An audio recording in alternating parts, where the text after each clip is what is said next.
So, in terms of how media is bought today using the current currency and what TRA is doing to provide another way of analyzing media, how are you seeing the future for what you're providing versus the current currency? Well, if you go back for the past 50 years, the current currency, I think, was invented in 1935, so it really hasn't changed very much in 50, 75 years, is that media has been bought and sold on the basis of sex and age demographics. I'm looking to buy a program of men 18 to 49 years old because my product caters to men 18 to 49 years old. However, an 18-year-old boy's buying behavior is a lot different than a 49-year-old man's buying behavior. Therefore, sex and age really have always been just a proxy for purchase behavior. Because we have 2 years of historical purchase data in our system, is that our system allows our customers to log in and identify the class of purchasers that they're trying to reach.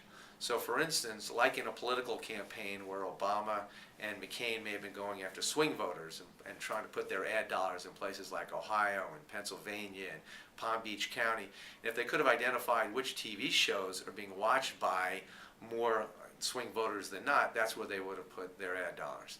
Well, purchasers, brand purchasers, are much the same way, is that they want to actually buy those households, those programs that are being watched by those households, maybe that are being watched by swing purchasers of their brand.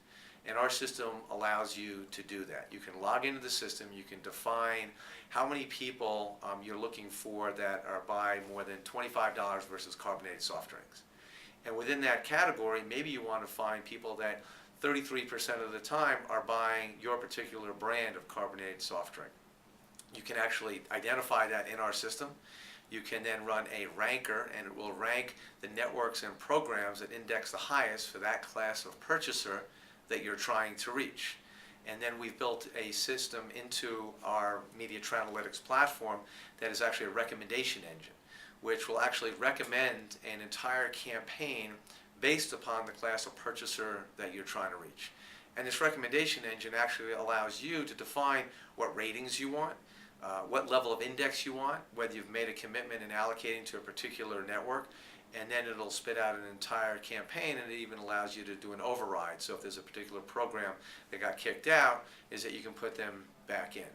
And this way, what our system does is it complements ratings, and as one of our customers says, allows you to get behind the ratings point, because not all rating points are created equal, allows you to get behind the rating point so that you can identify whether TRA is actually allowing you to find the right audience. The reason why we use the current currency, and I tend to agree with you that not all 18 to 49s are the same, and certainly not all 18-year-olds are the same. But it's what the agencies buy on, it's what the agencies want to be posted on. So I think that there's a historical baseline that this is the currency because this is what is being bought and sold and what is accepted by the agencies. How do you think you can change the way agencies want to buy media? Good question. And we're not suggesting that the current currency be replaced. The current currency provides a stable platform. However, the reality is, and hence the reason that TRA was really created, is that while the current currency does a good job of projecting up to the 114 million households in the United States, the reality is that advertisers are voting with their feet, and that ad dollars are leaving television and going over to the internet where there's a perception of a higher degree of accountability. That's the reason TRA was created, was to try and stabilize that perception of accountability, first and foremost, on television. There's almost $70 billion that's spent on television, and as John Wanamaker says, or said 100 years ago, half my ads are effective, I don't know which half. So at some level, I've heard some agencies say that almost every dollar on television is somewhat at risk because you don't have that sense of accountability. So how do you actually complement the current currency and try and increase that level of accountability, that sense of accountability? And that's what TRA does. So if you're buying just on ratings, that's fine. This current system works well.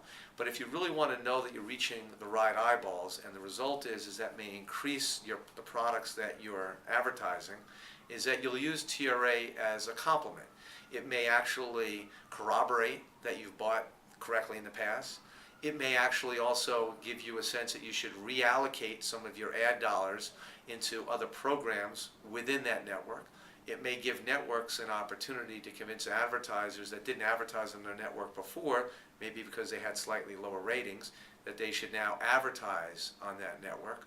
It may give networks the opportunity to increase their CPM or to lock in a longer term deal, for instance in the upfront, because it turns out that their network and their programs are the right place to be advertising.